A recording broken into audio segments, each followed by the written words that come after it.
Hello and welcome to the Six Sales podcast. My name's Mike Nicholson from Six Sales. Today I'm going to be speaking to Ross from Allwyn. Ross, how are you? Very good, thank you. Thanks for having me. Good, thanks for being here. For those watching rather than listening, actually we've dried out quite nicely now, at least you have. Absolutely got smashed on, didn't we, on the way in? Both forgot our umbrellas. Rainy day. Drowned rats as we arrived, but I think we recovered, so all good. So Ross, thank you so much for being on the podcast, much appreciated. As is traditional, could you give us a little bit of a kick, sort of potted history of what your career looks like to date, please, leading up to Allwyn today? Sure, absolutely. So I have mostly been what we would call a sort of a client-side role. I worked at Diageo when I was really young for about 10 years, my sort of formative years in marketing. I was some of the roles I have now at Asahi, the beer company, and now I'm the global media director of Allwyn, which is a lottery, sports betting and casual gaming business across the US, South America, the UK and Europe. Previously in my career, I was a CEO of an ad agency. I was the chief strategy officer of a media agency. I've been on the board of a couple of media owners. I was also on the board of an ad agency once. And I kind of found my way back into a client-side role twice in a row now, not on my own choosing. So I was approached, and I'm very excited to have been approached both situations. It was a really, really great opportunity because primarily media is going through such incredibly big change. And I think a lot of client-side media functions can sometimes get too stuck in the past and not quickly enough adopt the new media that we actually have and how to go about it. So both Asahi and Allwyn have been a really great way to flex that muscle of a couple of years experience and put it into a client side. Yeah. Well, so media agency, ad agency, client side. So that's an amazingly rounded career already, isn't it? And that must help you in your sort of day to day.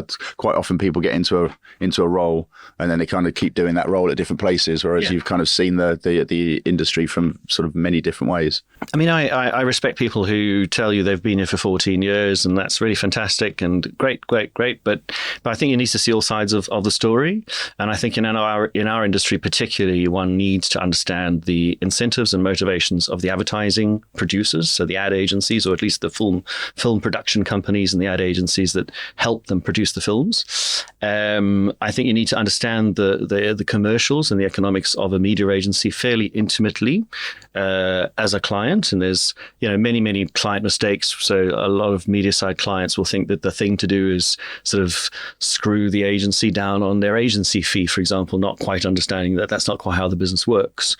Or on the converse, reading a little bit about rebates and kickbacks and thinking that's for somehow illegal and thinking that's the worst thing in the world. So you really do need to have a broad sense. Otherwise, you send your own company on little rabbit holes of chasing unnecessary things. With that experience that you've had, actually, I'm going to ask you this question. It's one that I'm always super interested in. Rory Sutherland, when he was on the podcast from Ogilvy, he said the decision to separate creative and media agencies was, I think he said, fucking deranged. I'm quoting him. I'm not being potty mouth. I tend to agree with him, I think. What do you think?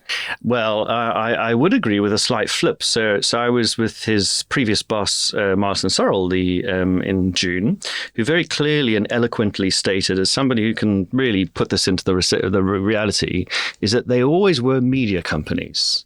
I think there's a perception that they were ad agencies with media departments. So in the 1920s, they started out as newspaper sales agents, hence the word agency.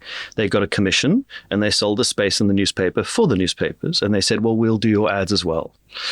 And it kind of got through the 60s and 70s with sort of romanticized, amazingly profitable. It wasn't nearly like Mad Men puts it on the TV show. But that was sort of the romantic thought that we had about the whole thing. But by 2000, 2005, all of the media companies were very clearly media trading companies that were making good commercial profit out of media and also producing good content through their ad agencies. So I believe that from an advertiser perspective, there's two sides to this. Firstly, it is a very big pity that the advertising has split away from the media quite as much as it has, not the other way around. I don't see it as the other way around. And secondly, you do get to a point where it is sometimes necessary to have a little bit of a frenemy relationship between the two. So perhaps, because we experience this across different markets, so we could have an agency relationship often as a client, and you assume that Spain, France, and the UK could be with the same agency, but the reality is perhaps Spain, that actual agency is fantastic, France, it's rubbish, and in Britain, it's fantastic. So you need to be sensitive to that, and obviously that applies to creative and media as well, and PR. So sometimes you have to find companies which have got sort of skills and talents, and they're not always the same. In which case, as lawyers and accountants and financiers and bankers all have to do, they just have to get along and get along as easy as they can.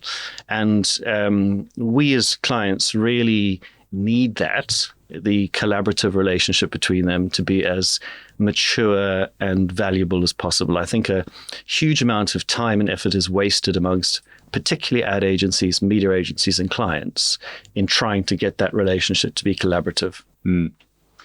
You were talking there about like an agency might be really good in Spain, but not so good in France, and vice versa. It comes down to the people, doesn't it? It's not the logo. It's not that it's a really big logo. It's who's actually working there. Yep. I was listening to Antonia Wade, who's the CMO of PwC.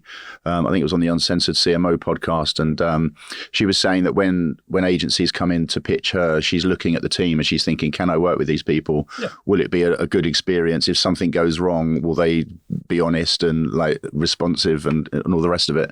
So it's not really necessarily about the company that's representing you. It's the people in front of you that are going to be doing the work with you, right? I would say at the moment, particularly with media agencies, there is a technology gap between some of them. So there is some really clever things going on in media, which some agencies haven't been able to set up a system such as where every single person's able to use it. So I don't just want to have an amazing media agency with 3 or 4 excellent people, when in actual fact, I mean, for example, in our UK business, we have over 100 people in our team in the UK at the agency. I need to make sure that all those 100 are there. And the way they're able to do that is with the right leadership that can bring that down through the entire team. If that doesn't exist, then they just go off on their own. And as you know, they move around agencies all the time. And some of them sort of kind of forget the name of the agency that they work for. Or they primarily say they work for, in our case, they say they work for Allwyn more than they actually even work for the agency. And that's not the case with us, with the agency that we have in the UK. They're really, really clear on what their agency provides. So it is true on the people, but I think it's up to the business of the agency to build that culture through everyone so that they really do follow through. Yeah, for sure. I also think the one in our most recent appointment, so it was in a different country than the UK, it was a combination of being an entrepreneurial mind, because we are a rapidly growing business, and at the same time being incredibly clever at what they do. It is because of what you mentioned. Sometimes agencies and pitches put a little bit too much of the personality and the client service and that kind of thing. I think that served a role maybe 15 years ago, and mostly what we were doing is buying bulk deals from TV providers. Now we need incredibly clever people. And it's that entrepreneurial spirit that if they can act like they're a small business or a startup, even on our massive budgets, that really gets us the difference. Okay. And what do you see out of that entrepreneurial mindset? So are you talking about not just using the tried and tested media, looking to see what's coming next, what might work better, testing, learning, that sort of thing? Yeah, so we have a sort of a normal 70, 20, 10 mentality, which is 70% of the things that we do should be tried and tested, proved by econometrics, and the things you'd expect to see. 20% of what we do is things that other advertisers have done that we haven't done yet. I wouldn't call it testing, because if you're really late to use Spotify, then I'm afraid you can't call that a test. So just catch up and be very quiet about the fact that you weren't there. But then 10% should be, particularly, and I wouldn't say this is for every advertiser, but if you've got a sizable budget, 10% should be big, valuable tests. And the thing is that there's very few bad media investments from a return on investment perspective. There's not a lot where your money's just going to completely disappear. And as long as you've got the research, you'll say roughly this should possibly reach most of your potential category buyers that you wanted to. Let's test it out. So and 10% on our budget is quite significant. So it gives us a big swing to see what goes on. Yeah, that's an interesting one. So we work with a lot of ad tech companies and media companies, and I think as the number of people in media agencies diminishes, like over a 30-year period, let's say I'm old, there's fewer people to sell to. Yeah. Clients are more involved now, I think. I guess the fact that you're global head of media means that you're quite involved in the media selection, right? Yeah. So if you're one of the companies that wants to be in the 70% with Allwyn, but they're not anywhere at the moment, they want some of that 10% action. Is it the agency that normally brings that to you, or is that you that looks at that, or is it a blend? How does that typically work? Yes, I mean the 70% is tried and tested. It doesn't necessarily mean it's big. So from a UK perspective, it's not only ITV and Channel 4 and Meta.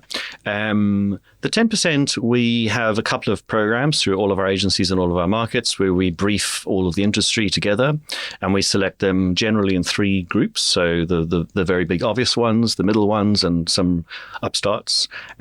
Incidentally, on the National Lottery in the UK and most of our European lotteries, because we're running state assets, we have a very genuine commitment to support small and medium enterprises, to allow what we call startups, but small businesses to be able to provide that. They get the opportunity to pitch. The agencies involved, our entire team's involved, and we analyze that. On the second piece, though, I think you would be a pretty stupid media person in a client role to abrogate your entire responsibility to an agency. And I remember having a conversation a few years ago with somebody who ran media for the UK, and I said, you're not the media agency manager, you're the media manager. Firstly, there's a principle that we don't assume, as a company, you don't assume you're going to use your legal firm for everything. You use your legal firm where you need them. And some things you can do on your own. We use the agencies for what they are, but we absolutely have to be open all the time. There is no... There's just no reason not to be open all the time. And it doesn't take a lot of resource to be able to answer those things. I think it's unrealistic to expect the global head of media for Procter & Gamble to take 60 telephone calls a day from tiny little newspaper publications. So you've got to have a way of handling it, but you need to be open to things, because otherwise you just don't discover things. Yeah. Yeah, interesting. So we're going to talk about diverse media plans today, but before we do, you wrote a LinkedIn post, I think. Where are we now? I think it was this week. Was it Monday? I don't know. Possibly last week.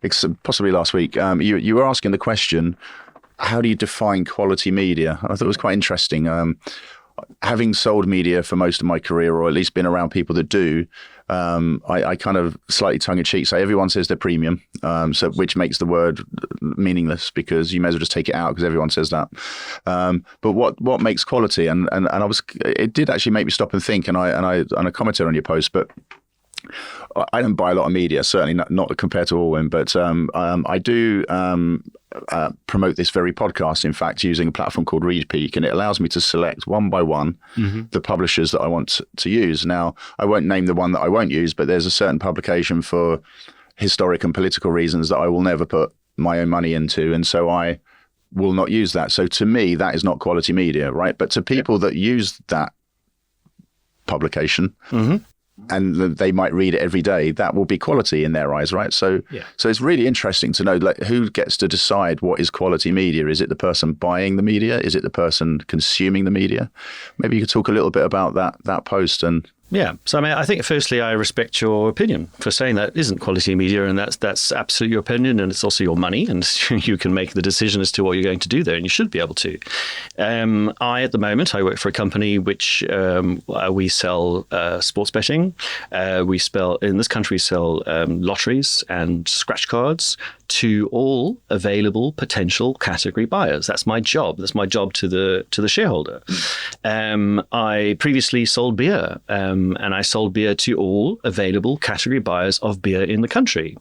It's not for me to decide. I'm from London, and I'm married, and I'm gay, and I live in North London in a nice house, and I'm probably a little left of centre. It's not for me to decide that people who are interested in sport, for example. I'm not interested in sport. Can you imagine if I decided that sport was not quality media, and I'm trying to sell beer? I just, quality media means that it is consumed There is a community around it. It gets attention. It's listened to or read or watched. I don't get too passionate about how much attentions are paid because, outdoors incredibly important. You don't have to have high attention. We research attention a lot, but we use the metric of cost per attention. So low attention needs to be relevant to the amount of attention paid. But it's about the quality of the viewership. So, taking it away from the UK, in the US, they have three gigantic broadcaster channels. And then they have two or three other channels like Fox News, for example. And we often have a situation where the media planners are putting their own subjective views on the market. And I'm afraid that's not the brief we gave you. The brief we gave you was to target all category buyers, find them absolutely everywhere. And quality media means it delivers all of those buyers everywhere with good attention on a regular basis. Interesting. Do you think, though, that there is quite a lot of individual? I don't know how I think it would be really hard for humans to not have bias, right? Because I know we're going to talk about diverse media plans, and it kind of that leads into this, I think. But if I remember when I was selling the Telegraph, it was traditionally an older, more right of centre newspaper, let's say, broadsheet, and I was probably approaching 40 at the time, and I was going into media agencies speaking to people that were about 20, right, and trying to tell them about the Telegraph, which I was tremendously passionate about. I really believed in the brand. And then I still remember this one time, this media planner went, "Oh yeah, no, I know the Telegraph. Yeah, my dad reads it."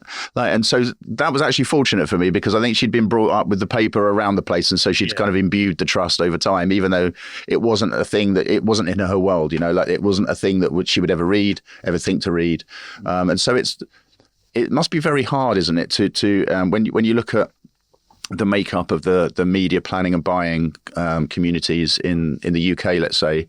I think it's changed a little bit, but it's still predominantly university educated people living in London that do most of the planning and buying for the whole country. And if you go to Peterborough or Nuneaton or Liverpool or Newcastle or anywhere else and see how a housewife in that arena, or a single man in that arena for that matter, or whatever it might be, they're going to live very different lives. And so the first thing is you as an individual are going to have your own biases on what you think is quality media. And then how do you get out of that? Like, how do you get yourself out of that? Yeah. And secondly, if all of the people, all of your colleagues and the people that you're working with are all similar, from a similar geography and a similar background, then how can you even understand that all available category buyers that you mentioned? So that's a really good point. I mean, I think it would be a miss of a company to fail to have a wide variety of people working with them. I mean, in media and marketing, because that's a first step. But I think it's still, I worked in California where there's two very different groups of society and they don't mix too well. Grew up in South Africa where we were, most of us spoke 2 languages of the 11 languages. And our entire job was to try to understand as best we could some of the other languages, some of the other cultures, and some of the other tastes in music, different radio stations, totally different newspapers. And our job is to use the data and to use the research and to use the insights to understand people that we don't have to necessarily be. My family comes from Lincolnshire, and one of the best things I enjoy is when the ad agency says we've done the radio ad in a general British voice. And you listen to it and you go, that sounds a bit like a London voice to me, really. And actually, so for somebody in Lincolnshire, that sounds a bit foreign. And for somebody in Scotland, it literally is a foreign language, a foreign accent, because it's another country. So that sort of perception that we and it's every single country is like this. They have 2 or 3 major cities, and everybody in the 2 or 3 major cities thinks that we're about 50% of the population. We're actually only 10% of the population, and even then, we represent what everybody else wants to be. So here, people tend to think everybody else wants to live in Birmingham, everybody in Birmingham wants to live in Manchester, and everybody in Manchester wants to live in London, and that's clearly not the case. And I think what we're missing in the media agencies, marketing teams, and ad agencies is a real desire to go out into the rest of the country and actually understand what people are and who they are and how they speak and what they do and what they're interested in. I mean, there's obviously a lot of the agencies have like a northern agency, as it's colloquially known, so Manchester, Liverpool, Leeds, whatever.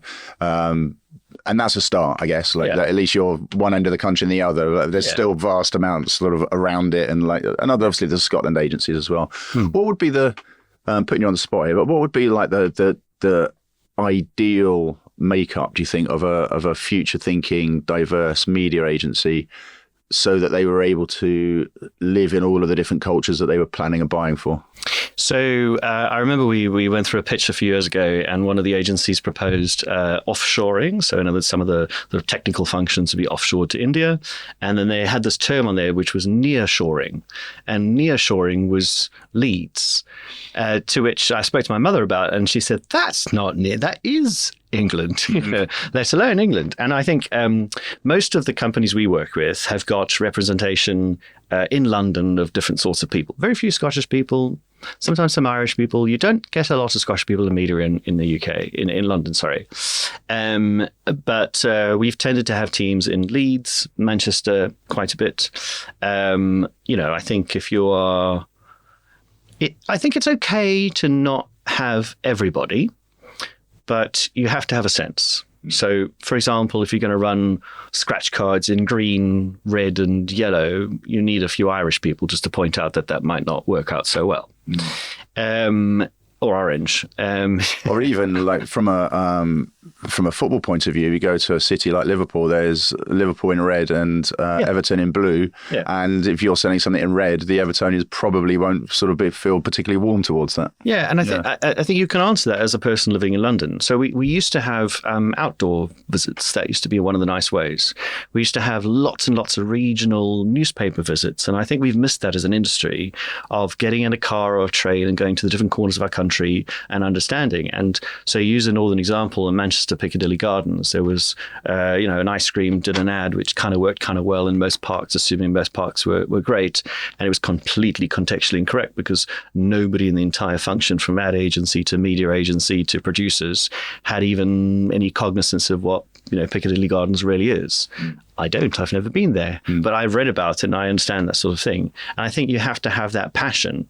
I wonder if media agencies, generally speaking, have just relied that insights teams are a little bit sort of, just too far away from the daily planning, when in actual fact they've got some of the most talented and clever people in our entire industry. And they also tend to be quite diverse themselves, come to think about it. Okay. So how would you, so we're talking about diversity in media plans here. How would you define that? So it's just so we know, as we kick off into that subject, what are we actually talking about when we're talking about diverse media plans? Yeah, so I can use a real example. So when we won the bid for the UK National Lottery from the previous holder, part of our bid was very, very clear. Was we could see that the National Lottery was obviously a fantastic state asset, reaching a lot of people, great penetration, but that was on 18 plus. Which is possibly an innocent mistake to make as a media planner. So you're reaching, let's say, 90% of 18 plus adults in the country every single week. You've got a reasonable frequency, and you've got a reasonable penetration, consideration, etc. When you looked at the various levels of what you could just chuck in a column on a spreadsheet, whether it be women or Welsh people or black people from Manchester or the gay community or immigrants, every single diversity column you could think of, we noticed that it was a lower reach and a lower penetration. But again, my dad is the typical 18 plus male, white, older aged person, and we were reaching him perfectly well. It costs a little bit more to get to the diverse groups. So I think we tend to think of diversity very often. So I'm a gay man. We tend to think of diversity along LGBT, various other sort of persecuted groups of society. Again, I'm selling lottery tickets and scratch cards to every single possible available person in the country on behalf of the state. And we want to make sure that we are reaching everybody in the country. So whether that's rural communities or, again, like I say, Wales, we need to make sure that when we're running our media plan, we rerun it against each of those markets. And we're willing to sometimes pay a little bit more for each of those people. As an industry, when we talk about reaching, we don't do this, but under 16s, we're used to having to say it costs a lot more money than broadcast TV. You've got to be on TikTok and you've got to do it in a certain way. And you've got to use influencers, which are way more expensive than a nice TV ad on broadcast TV. But we're not comfortable with doing that with other segments. So one of the big ways that we transformed the National Lottery in the UK is that we have a far broader, more diverse reach by always looking at those individual separate markets. Okay, so just playing devil's advocate then, there's lots of different groups there. I think you said the gay community, women, black people in Scotland. Did you say that was quite niche? Yeah, black people in Birmingham. Birmingham, yeah. Wouldn't you think that all of those groups will show up in all of the media that's kind of being selected? So if you're selecting all of the news titles or the lifestyle titles, there are, of course, specialist and perhaps titles that might really hone in on each of those particular groups of people. But they also read the Telegraph or the Guardian or whatever it might be. So why was it that do you think that they were being underrepresented in your media plans if your media plans were quite like they're reaching 90% of the people? How do you manage to miss it? It's almost harder to miss those 10% of people. How did that happen? Yeah, and you would think on such a large budget, you couldn't possibly miss them. And it is true. So I'll use the gay example. So I'm a gay man and I will always get asked, why aren't you advertising in Attitude, no matter which company I'm at?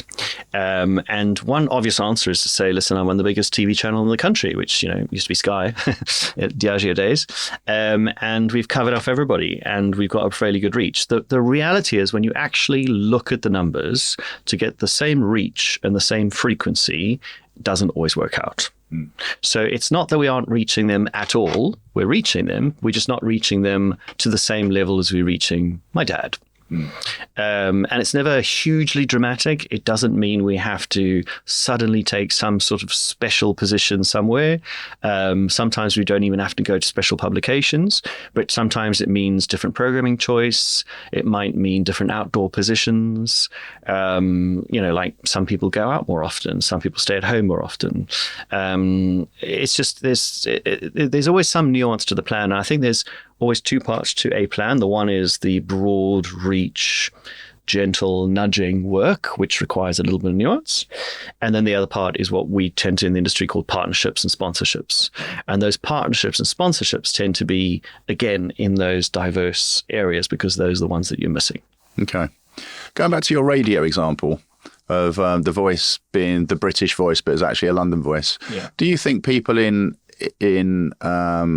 cities that aren't London just get used to that because so much of the advertising is produced in London and therefore this traditional British voice is basically the one that they're used to hearing? And do you think do you think they resent that, or do you think they just never even think about it? Because I remember Mike Follett from Lumen did a talk at Radio Centre Ireland and they were able to show that Irish accents in Ireland will do better, but Dublin accents in Dublin will do a lot better than, like a Belfast accent, let's say, because it goes even more regionalised. And it's probably unrealistic to expect an advertiser to sit and have 30 or 40 different voiceovers for different parts of the country. But that probably would be where the efficiency or the effectiveness might come from a little bit if you felt like you were in Liverpool hearing a Liverpool accent. So I would say, I don't have a Lincolnshire accent, but in Lincolnshire, I would say it does sound a bit strange when everybody speaking has got a Lincolnshire or sometimes a Yorkshire accent and the advertising breaks in and it just doesn't really sound much like everything else. There are perceptions that people have, as you say. I worked for Guinness in Ireland for 2 years and there are definite political issues. There's also perceptions around certain different types of accents, and those relate to the UK as well. A lot of people consider their own regional accent negative. sometimes. So I haven't got an accent, it's everyone else. That sort of thought. Yeah. Exactly. And so you've got to be sensitive to that. And I think, Yorkshire tea is a great example. So there's a great couple of Yorkshire accents which the whole country is able to listen to and enjoy because it's really distinctive to the brand and they make sense. What we've done over the last 4 years in 2 different companies is we've had radio stations and radio networks who have been very keen to help us. So we provide the script and the radio stations record them in station voices, in regional station voices. Okay. And they also change them slightly. So if I can come back to South Africa, in South Africa, where you've got 11 official languages, and these are 11 groups of people who have got a primary language that they speak in, and they're not embarrassed about that language. They're not, as we would sometimes think, trying to learn to speak English. They genuinely have their own accent and their own language and their own idiosyncrasies in that language, which means we used to script the thing differently, slightly differently with different cultural references. And I think that's really important. It might have been less effective and less efficient to do it recently, but we don't have that excuse anymore. We've got much more advanced ways of producing content. I won't say the 2-letter word, but we've got many different ways of making sure that content can be produced properly at a mass scale. Yeah. Oh, interesting. So what did you go to? Obviously, not in so much detail, but how did you go about finding that extra 10% for Allwyn when you first got there? How did you start reaching those audiences with the correct reach and frequency as compared to the rest of the audience? Yeah. So our media agencies have all got fantastic data. You could call it econometric data or just reach data. They're all pretty awesome. And I mean all of our agencies in the UK. And particularly the holding companies have got really, really good information, which means you as a planner would have to subjectively remove something from the plan rather than, because the computer tells you exactly what to do. Now the art and craft of media still comes in, but part of the biases that people employ is to take out certain things. So the first was to relabel the target market according to good Ehrenberg-Bass thinking, which is we are targeting all potential category buyers, whoever they are, wherever they are in the country. We focus on category entry points, so the different times, places, spaces, and emotional moments when you might associate, in our case, lotteries. Previously, it was beer. And we're trying to build on those category entry points. So the category entry points being more important than the person actually opens us up to more diverse groups of different people from a planning perspective. The second thing was to also, particularly within Allwyn, was to fully engage with the industry, potentially disappoint a couple of media partners because it's difficult inviting a wider range of partners and then having to literally say no to potentially half of them, but allowing them to flex and provide real decent opportunity and content. So the assumption is that one publication or one station has a certain reach and that's it. They've got different formats, they've got different ways of producing content that can stretch them and reach them to areas that they didn't usually go. So we found, certainly in the first year of transition from the previous license holder into Allwyn, that we were very, very successful and able to get quite a lot of media partners that you thought would have delivered you that sort of audience. They were very happy to use their brilliant talent and skills to develop an audience that they usually wouldn't necessarily get into. Okay. Well, creating content, distributing that content and bringing in an audience, like going to find an audience on demand, basically. Yeah, so they've got a broad range of audience, and they know that generally they cover everybody. But say, for example, what we might consider a newspaper publication doing a video content series along a certain topic, which is taking us slightly broader than their usual market. And we did some really, really good. We got some wonderful stuff on at the moment on that. Mm. Yeah, we used to do that at Telegraph. We had a team called Create, and they would there was newspapers, magazines, digital, video, mobile, all on the same team, and they'd look at a multimedia brief, if you like, and then figure out how do we drive an audience to that's the right audience. Yeah, it's quite fun work, I would imagine. And I think that's the benefit that we have here. So we've got these incredibly strong media brands or news brands, whatever they are, and they're kind of rooted in one sort of media type, which means that they're in one sort of audience. But they're all learning very quickly that they've got to make a success of social, make a success of video, branch out into podcasts, and some of them from radio film their podcasts, etc. And they're discovering these new areas. And one of the things that is so important for us, particularly from a national lottery perspective, is working with trusted media brands that the audiences already have a level of trust in. Whoever the audience is, it doesn't matter. We're not judging people in the country, and being able to let them, we're borrowing a little bit of their credibility with their community. Yeah. And I think when you see most of the things that we do, you'd probably say, I know exactly what that community is. Yeah. You mentioned Yorkshire tea earlier, and it kind of sparked another question in my mind. So Yorkshire tea can speak in a Yorkshire accent as a brand because they're from Yorkshire, right? And so if you hear that in London or Liverpool, you're kind of all right with that because you realise it's the brand talking, because it's a very specific place, origin that the brand comes from.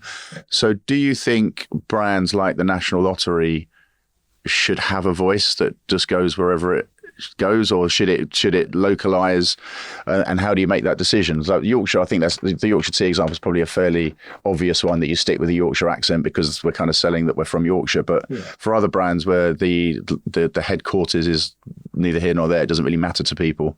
So Peroni is a good example in my last company. So Peroni is distinctively Italian. So our voiceovers generally would have been Italian. It was also female protagonist-led communication, and those are the distinctiveness to the brand. The National Lottery has a voice. It's a very well-known voice, so that kind of stands quite strong. But I think what you're talking about is so back to Peroni, we would make a conscious decision to advertise in Spain in Spanish. Even though we know that if we had some famous American speaking, they'd probably get the gist. But we make that decision. So I think we need to make that decision on slightly more of a micro level more often. Okay, cool. And in your career, you've sold different products, and quite different products.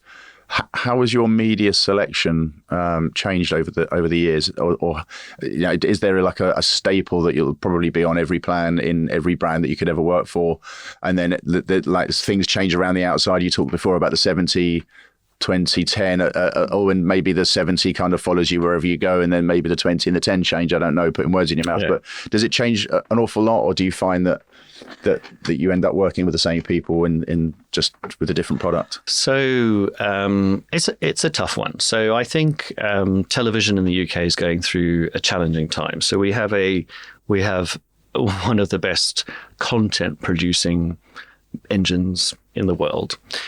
Whether or not it is publicly funded, that is irrelevant. It is just absolutely brilliant, and it's a source of pride as a country. And I'm not just talking about the BBC. There's a huge amount to be very, very proud of.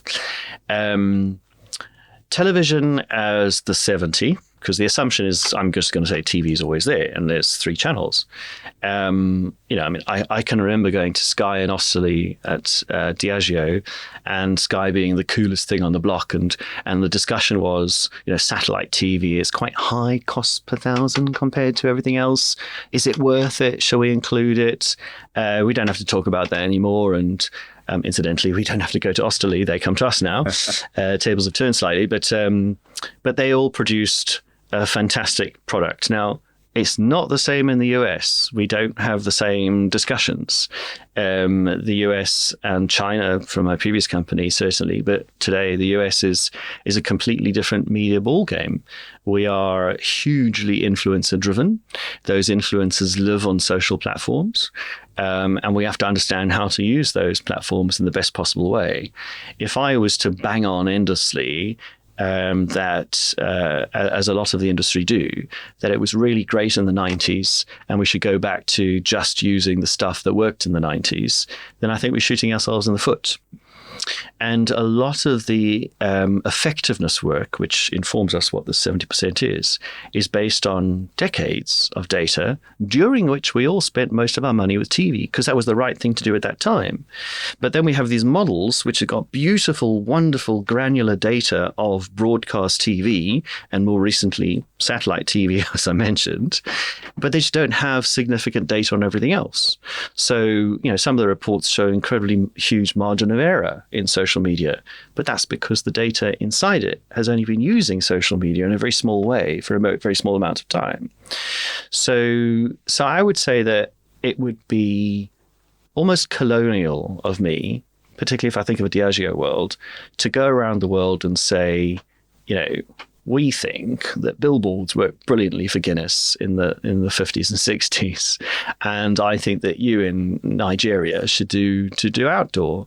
When outdoor in Nigeria is completely different to the way it is in the UK. They don't have underground systems in the same way that we do.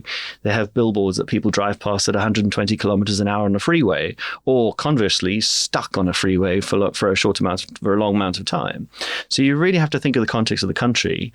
So I honestly would say, and I do check myself on this, at no point do I enter any new country thinking, I presume this is the way it's going to go. I think one thing that does disappoint me often, particularly in new markets, is when somebody tries to make a pitch as to what percentage is the old traditional media versus what percentage is the digital media.